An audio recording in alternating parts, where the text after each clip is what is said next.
Assalamualaikum warahmatullahi wabarakatuh. Selamat pagi anak-anak. Bagaimana kabar pada pagi hari ini? Sehat ya? Sudah siap untuk belajar?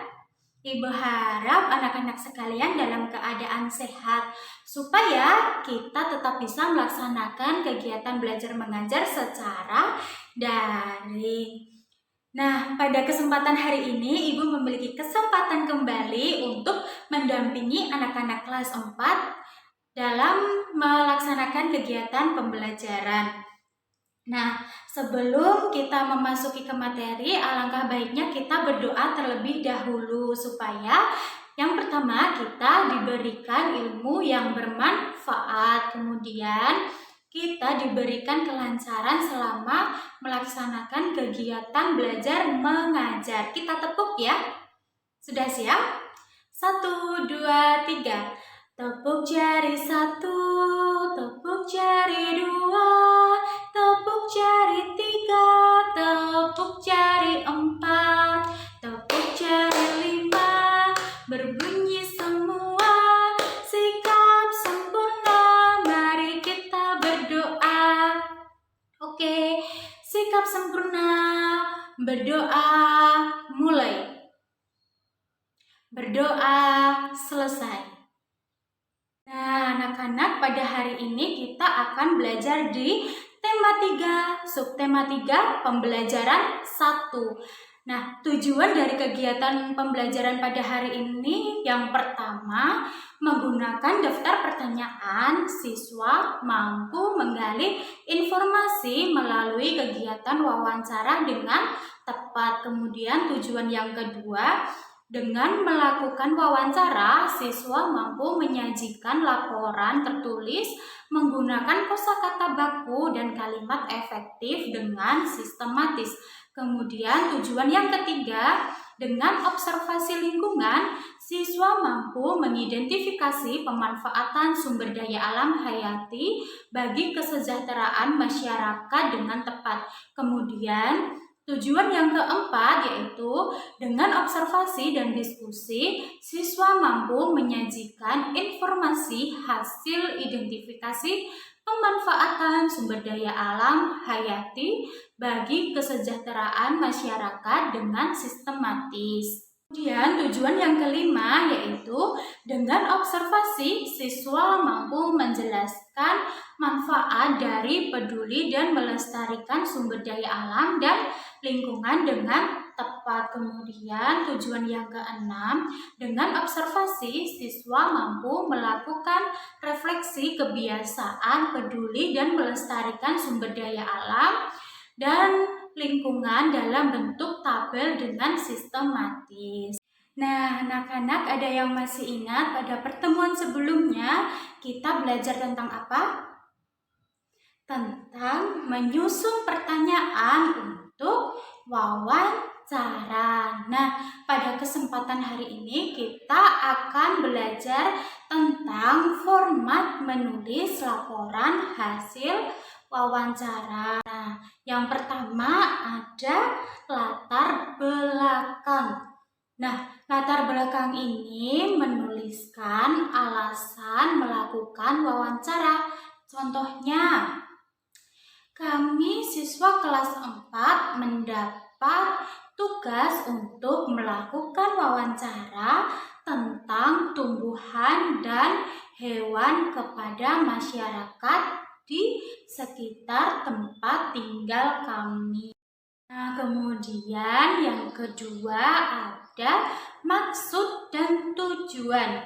Nah, menuliskan maksud dan tujuan dilakukan wawancara. Contoh, tujuan dari kegiatan ini adalah untuk menggali informasi lebih lanjut dan memperdalam pemahaman kami tentang berbagai hewan dan tumbuhan di sekitar tempat tinggal kami, yang meliputi karakteristik tumbuhan dan hewan dan kaitannya dengan tempat hidupnya serta hak dan tanggung jawab terhadap lingkungan. Dan yang ketiga ada topik wawancara, yaitu menuliskan topik wawancara. Contohnya bagaimana, Bu? Ya, contohnya tumbuhan dan hewan di sekitarku. Untuk yang keempat ada waktu dan tempat. Nah, waktu dan tempat ini merupakan kegiatan menuliskan waktu dan tempat wawancara. Contohnya, wawancara ini dilaksanakan pada hari atau tanggal Sabtu 19 November tahun 2016. Waktunya pada pukul 8 sampai 9. Nah, tempat pelaksanaan wawancara itu berada di Kampung Mekarjaya. Kemudian yang kelima ada laporan hasil wawancara. Nah, di poin kelima ini anak-anak diminta untuk menuliskan narasumber, pewawancara, dan hasil wawancara. Nah, contohnya yang pertama, narasumber. Narasumber itu ada Bapak Kurniawan, semisal begitu. Nah, kemudian pewawancaranya itu berarti yang mewawancarai berarti Lani atau kita nama kita.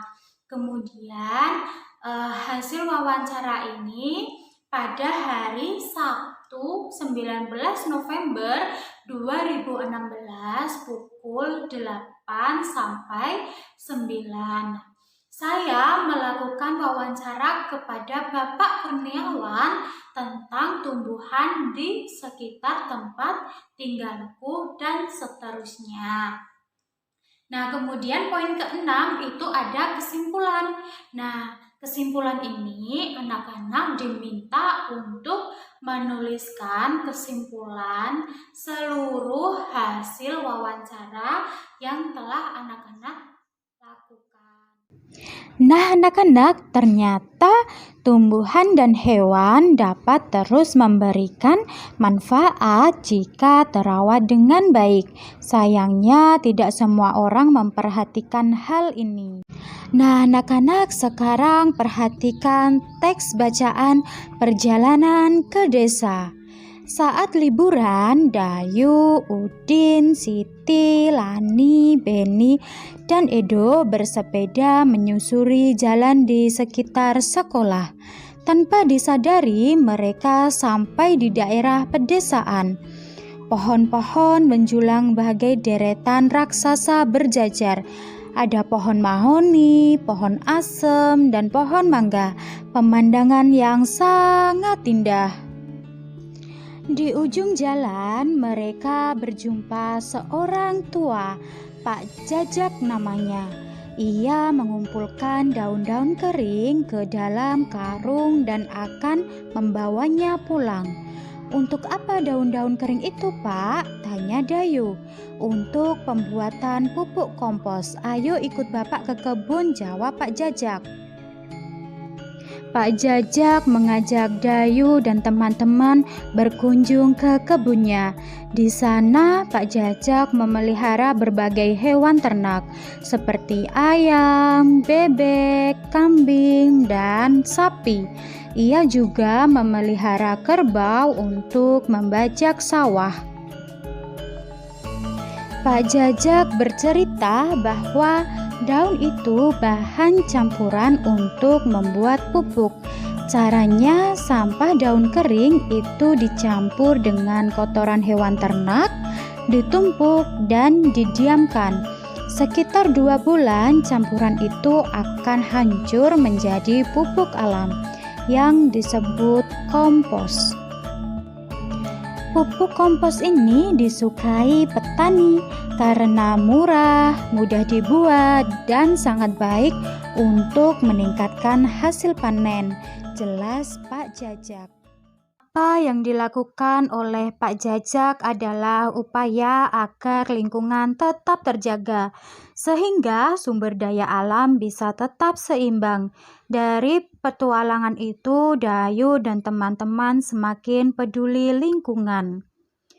Kebun Pak Jajak subur, panen padi melimpah, hewan ternaknya sehat dan gemuk. Hampir setiap hari, Pak Jajak mampu menjual telur dan susu sapi. Sebagian hasil susu diolah menjadi yogurt yang enak dan lebih mahal harganya. Semua keberhasilan itu adalah hasil kerja keras Pak Jajak merawat tumbuhan dan ternaknya. Nah, anak-anak, sekarang marilah kita amati gambar berikut ini. Beri tanda centang pada gambar yang menunjukkan tanaman dan hewan yang terawat. Gambar pertama itu ada tanaman yang tampak hijau, berarti terawat ya. Kemudian gambar kedua ada domba yang tampak sehat, berarti terawat. Yang ketiga ada tanaman tetapi daunnya menguning, berarti tidak terawat. Selanjutnya ada kuda yang tampak sehat, berarti terawat. Selanjutnya ada tanaman yang layu, berarti tidak terawat. Selanjutnya ada kucing yang sedang makan, berarti terawat. Ayam terawat juga ya. Kemudian ada tanaman hijau, terawat. Nah, lanjut. Ada sapi yang tampak kurus, berarti tidak terawat. Tanaman yang layu tidak terawat. Kemudian ada tanaman yang daunnya menguning, berarti tidak terawat.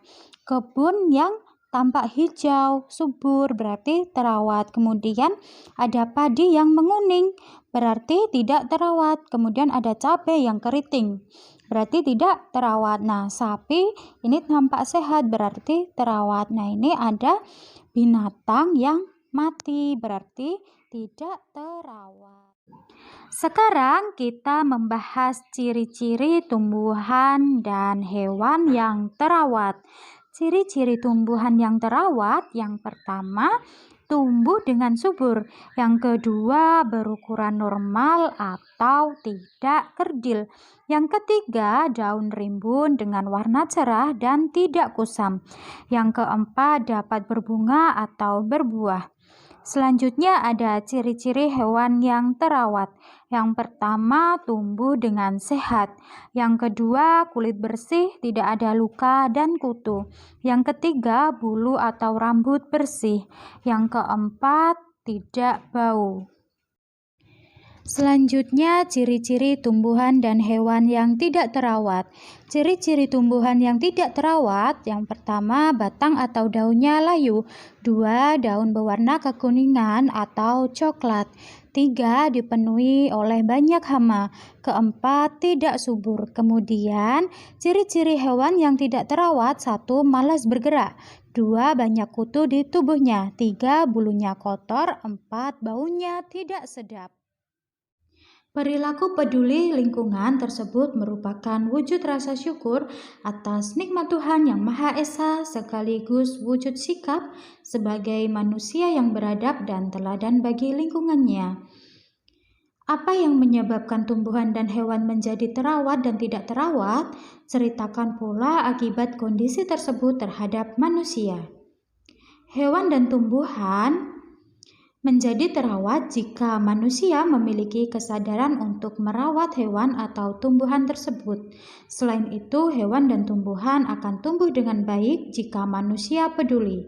Mereka sadar akan kewajiban dan haknya terhadap hewan dan tumbuhan. Hewan dan tumbuhan menjadi tidak terawat disebabkan oleh manusia yang tidak peduli terhadap lingkungan sekitarnya. Mereka sibuk dengan aktivitasnya masing-masing sehingga lupa kewajibannya terhadap lingkungan. Akibat hewan dan tumbuhan yang tidak terawat dapat mengakibatkan kematian tumbuhan atau hewan tersebut. Sebagai warga negara, kita berkewajiban ikut menjaga dan melestarikan lingkungan alam agar terjaga kelestariannya. Caranya dengan membiasakan diri bersikap peduli lingkungan, kemudian mengajak teman dan anggota keluarga melakukan hal yang sama. Bersama dengan teman sekelasmu, pergilah keluar kelas, amati lingkungan sekolahmu. Baik, berikut Ibu lampirkan tugas yang harus anak-anak kerjakan. Nah, tugas ini akan Ibu kirim ulang ke WhatsApp grup kelas. Nah, jadi anak-anak harus tetap memantau WhatsApp masing-masing. Pengumpulannya bagaimana, Ibu? Oke, pengumpulannya jadi silahkan jawaban difoto, kemudian dikirimkan melalui chat WhatsApp pribadi ke nomor Ibu. Oke anak-anak, sebelum kegiatan pembelajaran ditutup, Ibu akan sedikit mereview tentang materi pembelajaran pada hari ini. Yang pertama tadi kita sudah belajar tentang apa? Benar sekali, tentang format menuliskan laporan hasil wawancara. Tadi ada apa saja? Ada latar belakang, kemudian maksud dan tujuan, kemudian ada topik wawancara, kemudian ada waktu dan tempat kegiatan pelaksanaan wawancara, kemudian ada laporan hasil wawancara, dan yang terakhir kesimpulan. Nah, kemudian yang kedua kita belajar tentang ciri-ciri tumbuhan dan hewan yang terawat dan tidak terawat. Nah, yang ketiga kita sudah belajar tentang pemanfaatan sumber daya alam untuk kesejahteraan masyarakat. Nah, anak-anak, Ibu harap anak-anak sekalian mampu memahami materi yang telah Ibu sampaikan. Oke. Nah, untuk menutup kegiatan belajar pada hari ini, alangkah baiknya kita berdoa terlebih dahulu. Ibu pimpin untuk berdoa ya. Sikap sempurna, berdoa mulai. Berdoa selesai. Baik anak-anak, Ibu memohon maaf apabila selama menyampaikan materi, Ibu terdapat kesalahan atau kekurangan ya. Terima kasih sudah mengikuti kegiatan belajar mengajar pada hari ini. Terima kasih. Wassalamualaikum warahmatullahi wabarakatuh.